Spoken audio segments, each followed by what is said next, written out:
Correctional Services spokesperson Singabakho Nxumalo says that Block is not yet to be considered for parole. He joins us now via Zoom.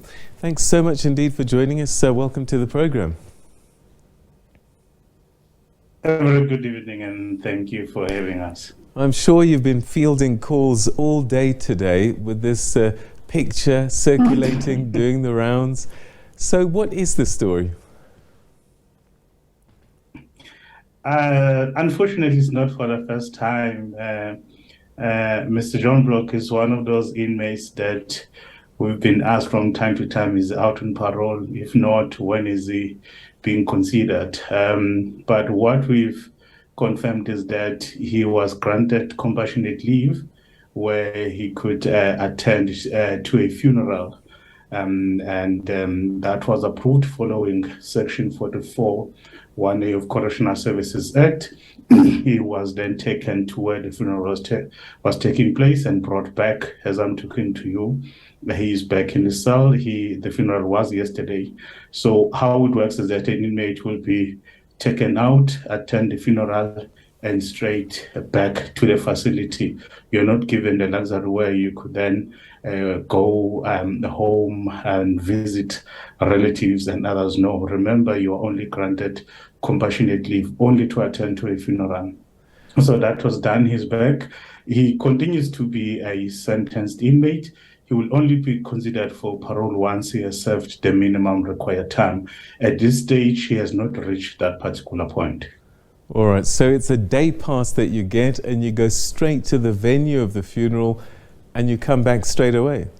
Yes. All right. So yes, you are taken straight where the funeral is taking place, and once it's finished, you are then taken back to the correctional center. All right. And if pictures are to be believed, he looked very smart in a lovely suit. So it's not a requirement for offenders to be wearing their inmate uniforms? When going out, I will talk specifically for Section 44, which relates to compassionate leave. Inmates are to leave a facility in civilian clothing, but they must be escorted at all times, and then they cannot be seen wearing offender uniform out there. It is almost the same as when going to court. Sentenced inmates don't attend the court cases wearing offender uniform. So as a department, we make it a point that there is security and that the inmate is protected at all times and that we are able to account for you.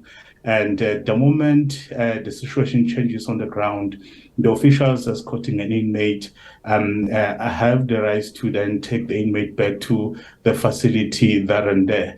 If I were to give a typical example, let's say, for instance, on the ground, the situation changes and there are people who may want to harm that particular inmate. We have a duty to protect that person. Therefore, we have to take that person back immediately. So as a department, we have to follow those procedures so that at least when the inmate is out there, his respect as a human being, his rights as a human being are afforded, and that that person is not humiliated. Hence, our officials have to make it a point that they're able to account and they're able to protect that particular person. Right. Are there regulations in terms of who counts as a family that you're allowed to get compassionate leave for? I would imagine it can't be every single person in your family and extended family. Yes, the process is quite lengthy. It has to be an immediate family member, but also the inmate who is afforded this particular privilege has to be of low risk, and it has to be someone who's complying with our procedures, and then the head of center will then grant such an inmate this privilege. We call it a privilege intentionally so because it cannot be granted to anyone. If someone is not behaving well, if someone is still classified to be of high risk, unfortunately, such a person cannot be given this privilege. So it has to be someone who's well behaved, someone who's attending to correctional programs, and someone who's responding positively. So as a department, when such a person says, I've lost a direct family member and I'm requesting to attend to a funeral or a memorial service, that request has to be attended to. And if it meets all the criteria, then it could be granted, and that person will be escorted to that particular service. But all I can say is that you will remain a sentenced offender until such time that you are placed out. So even if you are granted this compassionate leave, it doesn't mean that you are no longer an offender for those few hours you are out there. He was sentenced to 15 years in prison. So as a minimum, how much time must he serve of that sentence before parole is even considered?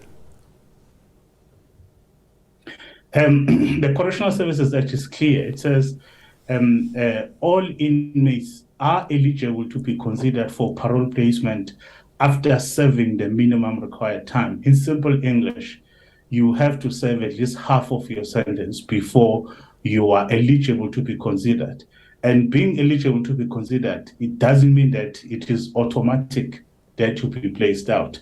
You still have to satisfy the board, the parole board, that you followed your correctional sentence plan, and that all the reports that are done by a specialist does indeed make a recommendation that the risk is minimal, that it could be managed.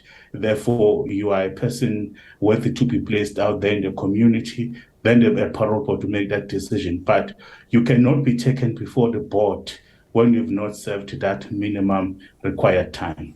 All right. So based on the calculations, he can't even begin the process at least until 2023, because he was jailed 2016, and I'm guessing half is 7 years, so 2023 onwards. All right, perhaps in closing, I know that because of his high-profile nature, it's become a big story, but it's not unusual what happened. Inmates, offenders are routinely given this privilege if they're deserving. Yes, definitely. When deserving, it is afforded to them. I think one inmate who made a big profile on when this, I think, was out there was inmate Oscar Pistorius. Many people asked us questions: is this normal? How often do people qualify for this? And we said it has always been there, and inmates have always been considered for this compassionate leave. It started when it's a high-profile inmate, then people get to be aware of it. So, and the former president, Mrs. Zuma, was also granted this compassionate leave. So I'll just mention a few whom I think many people would remember vividly. But it's a privilege which is there for all inmates. When qualifying, it does get to be exercised, and those inmates can then go pay their last respect if it's a funeral or any other activity with to be attended by that person who is sentenced. Mr. Nxumalo, thank you so much indeed for joining us, giving us some clarity on something that's been a bit of a talking point during the course of the day. Thank you so much. All right, that's the national spokesperson of the Department of Correctional Services.